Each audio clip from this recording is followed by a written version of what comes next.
on the Beaulieu River, right in the middle of southern England.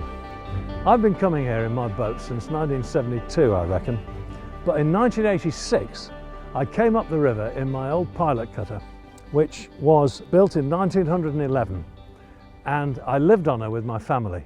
We'd just sailed home from America, we had no other home, and we needed somewhere to set up camp, really. And we came up the river here because I knew it was a beautiful place, and the harbour master took pity on us and he found us a berth. And we lived here on board for a year, and that has led to me keeping my boats here for 25 years. And it's been a wonderful relationship. I've been so happy here. But Beaulieu and Buckler's Hard, where we are now, is a lot more than just a pretty village in a pretty part of England. It's a place that is riven with history. You can't imagine really, when you look at these pretty cottages today here, that 200 years ago and more, the Slipways behind me were seeing huge ships of war built to go and fight Napoleon and stand at the Battle of Trafalgar with Lord Nelson. In fact, one of the ships that was built here was the Agamemnon, the 64-gun ship of the line that was Nelson's favourite ship. I don't know a great deal about the history beyond that. Most of us who come up here have some idea of the way it was, but we don't know the detail. So today, I'm going to have a chat with my friend Mary Montague Scott, who's a member of the family really around here. She knows all about it. Hello Tom, welcome to Buckler's Hard. Well, thank you very much. We both made it in time. We've done well, haven't we? We've done well. I'm delighted to be doing this, Mary, because I've been coming up here, as you know, since 1972 in my boats. I've been drinking in the pub and seeing my friends, and I've seen this wonderful village and these remarkable slipways and all the rumours of great ships being built here, and I've read a few books about it, but to talk to you is a real, well, it's a bit special really, isn't it? Well, thank you for coming. I can show you round. I want to show you the behind the scenes, get to see exactly how they built these ships, where they got the timber from, where the people lived, and all the famous stories behind the ships that served for the Royal Navy. I'm curious as to how it all started really, Mary. I mean, we're on the Beaulieu estate, but we're in the middle of the New Forest here. Was there always a village here? Was it a fishing village? No, it wasn't. So originally the New Forest was created in 1079 by William the Conqueror, and the Beaulieu estate was then carved out by King John in 1204 to create a Cistercian monastery built at the head of the river up at what is now Beaulieu village. Yes. So this river was the main artery for all the building materials that came up to build the abbey. And this corner of the river is a natural hard. And it's the point at where the tide, when it goes out, leaves a little bit of water. So probably from monastic times, it was always known as a hard, as a landing place for boats coming up. The village here wasn't started until 1722, when my ancestor, John Duke of Montague, created the village as an import town for sugar. He set out on an expedition to create his fortune in St. Lucia. He took 3 ships with him, and he wanted to try and build an industry around the import of sugar, and he applied for a free port status and created a new town here. It was going to be known as Montague Town, but actually it was a total disaster. When they got to St. Lucia, the French had already got there.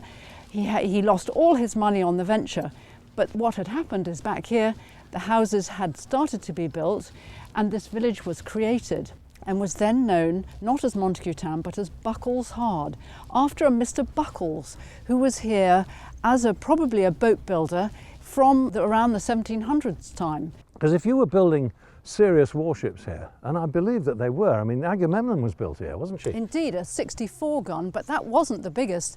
So even a 74-gun ship was built here. Never. Did they build yes, a they 74? Did. 74, 3 74s were built here. That was the standard ship of the line, wasn't it, for the Royal Navy during the Napoleonic Wars? It was, absolutely. Yeah. And to build those and launch them here and to get them out of this narrow river and across to Portsmouth was one very big achievement. It's unbelievable, really, because, I mean, a 74 must have been, well, she would fill the river. That's right. So 180 foot from end to end would have come right up the bank here and right sticking out onto the river there. Yeah. Really huge. And what about the depth? The depth of the ship. Yeah. In order to launch it, they had to deepen the river constantly to get these ships out on the highest water. So they were dredging away? They were dredging away. Even then, we've got drawings showing dredging lines from 1800 to show that they had to get the cost back from the Navy to dredge the river. What about the timber? I mean, it seems we're surrounded by oak here. We've got a beautiful one down the bottom of the street here that's resplendent with acorns at the moment, a wonderful sight.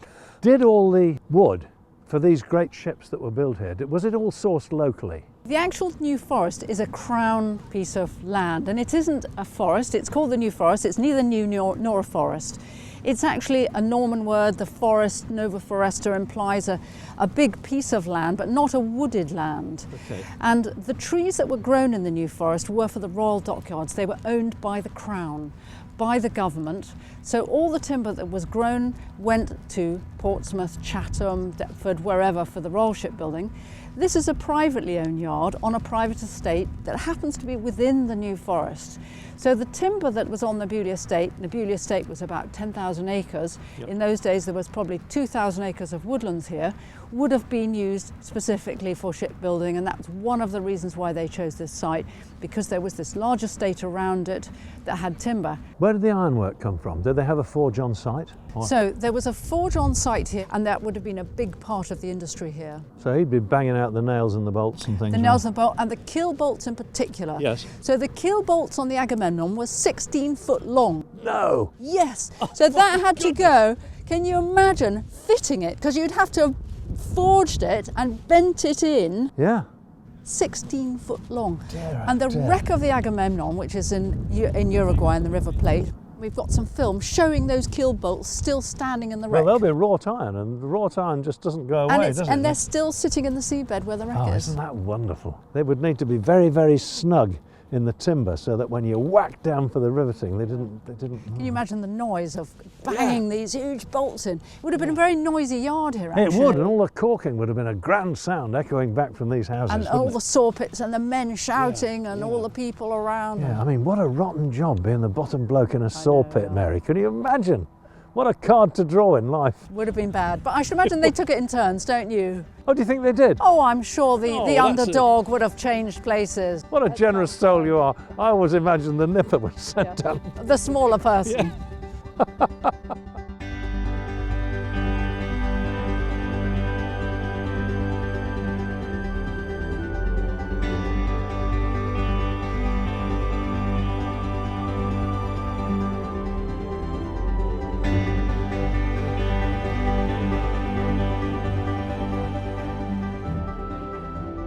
I'm in the Maritime Museum and I'm looking at a model of HMS Euryalus, launched here in 1803.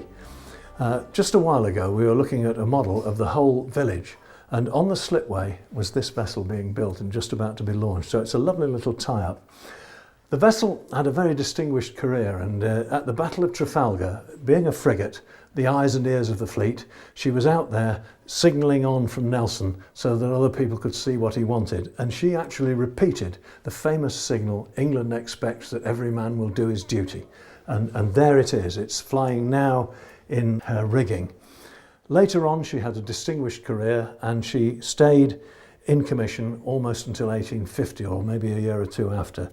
Collingwood, who took over from Nelson after his death in the battle when Victory was shot up, his own ship was shot up too, and he transferred his flag to this vessel, and so it was on Euryalus that he actually penned the report that went back to London to tell the nation and the king of the death of our hero and the greatest naval victory of all time.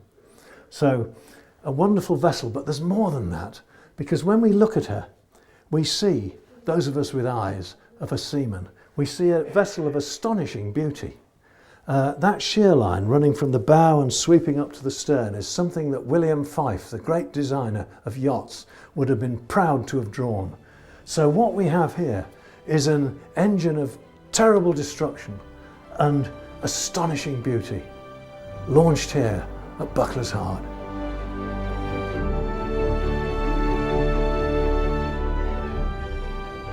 So we're down at the business end here now, Mary. This is, I imagine, where it all happened, because they couldn't build a great big ship in the middle of the street and hump it down here. It must have been built where it could have been launched. So are we actually looking at building ways here? What these are great. These are the building ways. These are the slipways that were essentially put in 1770s. Yeah. At the time, the Navy was really increasing the demand for building ships, and the private yards were having to expand and build bigger ships. So there are 5 slipways here and a quay.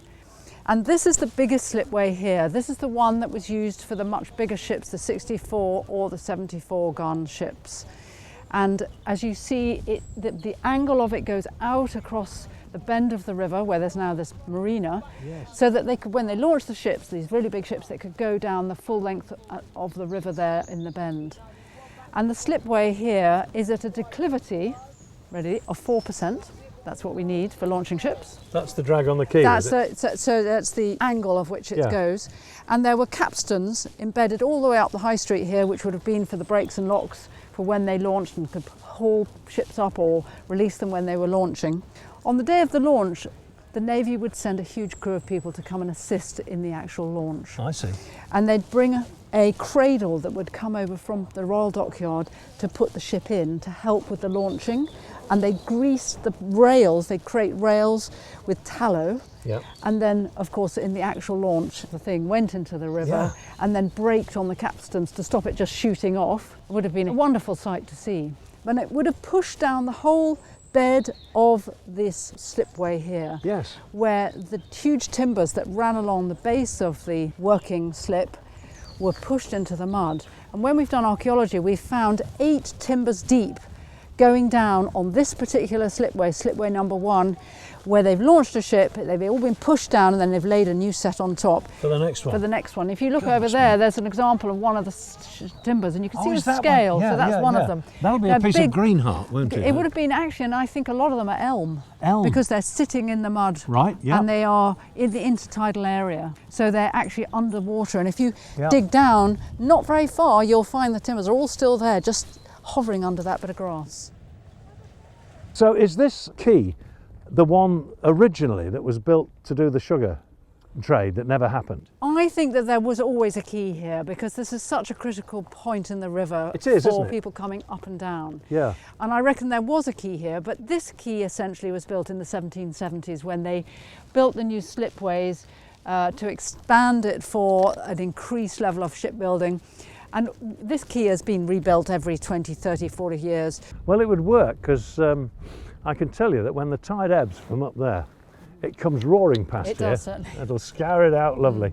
Just, it's absolutely fascinating. And for people who perhaps are watching this who don't know about the tides hereabouts, we're close to Southampton. We're in the centre of the Solent behind the Isle of Wight. And by some mysterious fact, the tide hangs around here for 3 or 4 hours at the top of the tide, and 3 hours certainly here on a spring tide. It just doesn't move much. It may go back and forward a Goes bit, back and forth. but it hangs around with a big tide. It takes ages to flood up, a full 6 hours, and then somebody pulls the plug out and whoosh, away it goes, and you get all this great tide, and it roars out in about 3.5 hours. So you get a mighty current which scours the river clean, keeps the bar open, and allows them to build these great ships and put them away. Thank you, Mr. Moon. Many years ago, when I had a boat that drew 8 feet, we dried her out here on the tide. We floated her in here on high water and we waited for the tide to go away, and then it went away. We scrubbed the bottom off with brooms and then we painted her when she dried out. But people rely now on electronics all the time, and they have their little echo sounders that say the depth is 1.45 metres. Well, you believe that, you believe anything, won't you? What we did here, there are planks running along the outside here. You can see them over there, as you well know. If the top plank was just on the waterline, you could float 8 feet draft in here. Okay. And you were fine. You didn't need an echo sounder. You knew that was all right. And that was so good. And you sat there until the water went away. And as soon as the ebb started, 6 inches, you're on the bottom. And that was good. But you had to be careful because you had to know that the next day's tide was going to be higher. Higher to take it off. Or you could have ended up here Yeah, for a month, yeah. drinking yourself silly in the pub and wishing you were dead. That would have been bad. It would. Good for the pub's business, maybe.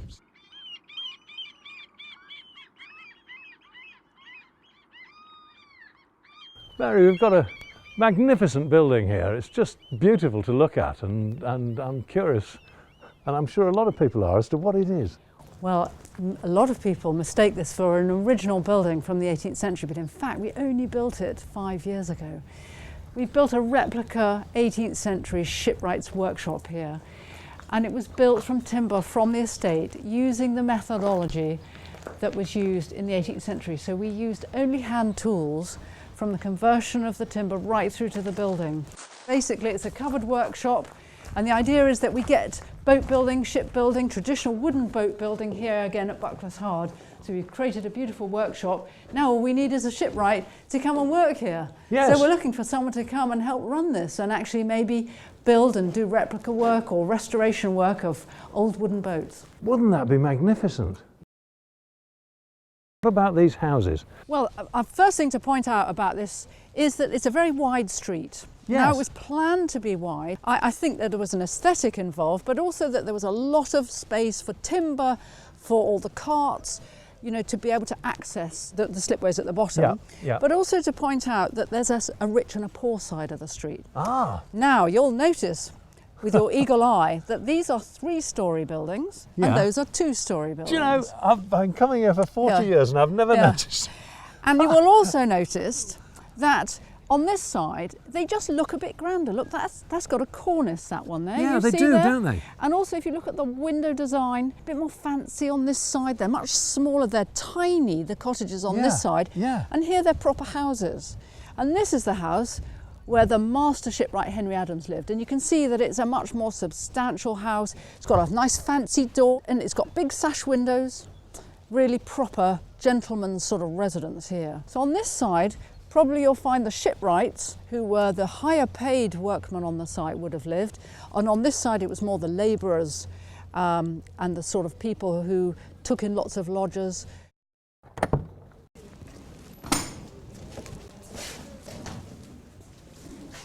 My goodness, I could live in here, Mary. You certainly could. So this is a shipwright's cottage. Yes. So the shipwrights were very highly skilled people. They did a 7-year apprentice, and at the end of that 7 years, they could earn really good wages. You can see that they're literate. For instance, they have a book, they have a scullery, and they would have even been able to afford a maid. Wow. And this is a 3-storey building. So above here, there's a bedroom, and right at the top, there's more rooms. You see there's food on the table. They have a really good standard of living here. It's actually really lovely. I can imagine living here. It is, isn't it? But I should imagine it was still quite a tough life, even for the people who were relatively wealthy. Tom, can I show you the chapel where I got married? You got married here? I got married in this Well, tiny chapel. good Let me for show you. Gosh. And actually, it was built originally as a cottage. Someone just lived here. I thought so. When did it get converted? Well, it wasn't until the 20th century it became a chapel, and it had been used for many different uses over its lifetime. Come and have a look.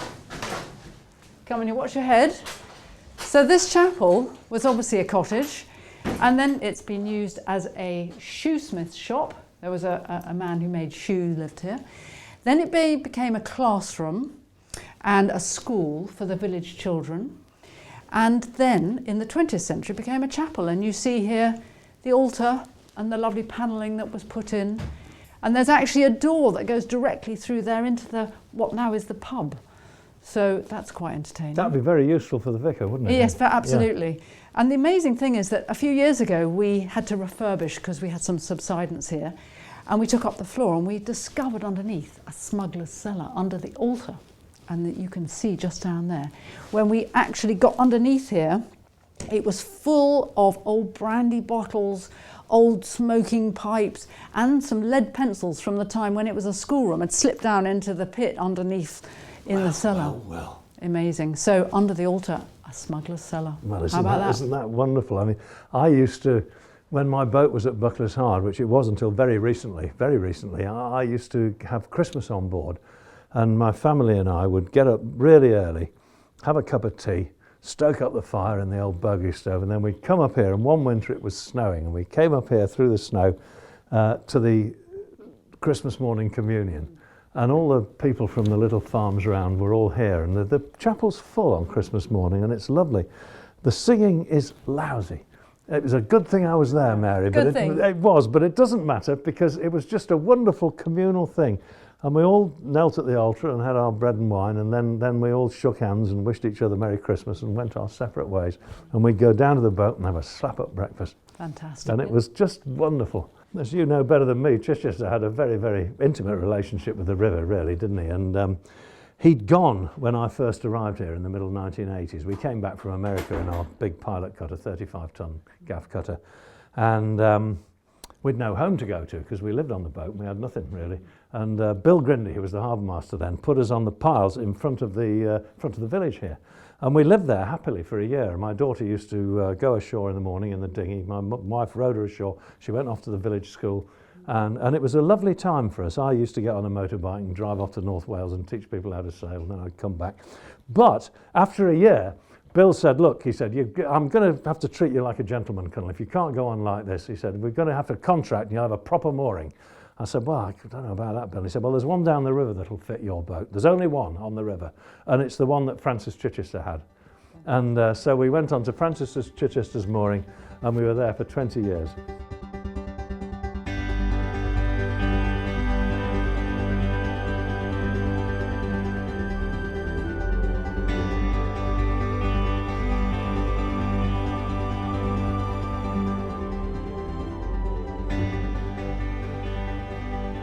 Well, Buckler's Heart is full of personal memories for me, having lived here for so long and having kept the boats here for so long. One of the most poignant is when I sold Herta, my pilot cutter, which I'd had for 15 years. It had been our home for 7 or 8 of them. My daughter had grown up on board. She'd been to school from the village here, and it was a very special thing for us, our relationship with that boat. And when we finally sold her, we decided that we'd throw a dinner party. And the dinner party guests were everybody who had been a significant factor in our ownership of the boat. So there were all sorts of old shipmates from the 7 seas and people who'd worked on the boat, and it was a great gathering of people. And the question was, where were we going to have it? And we decided that we would have it right here in the Duke's Bath cottage. In those days, this was up for rent for holidays and things. I think somebody lives here now, but in those days it was up for rent. And so that's what we did. We rented the cottage and we put the boat on the little dock down there and we lit her up with all sorts of nice things. And then we got the folks in here, and people came from America. They were from all over the place. Norwegians arrived.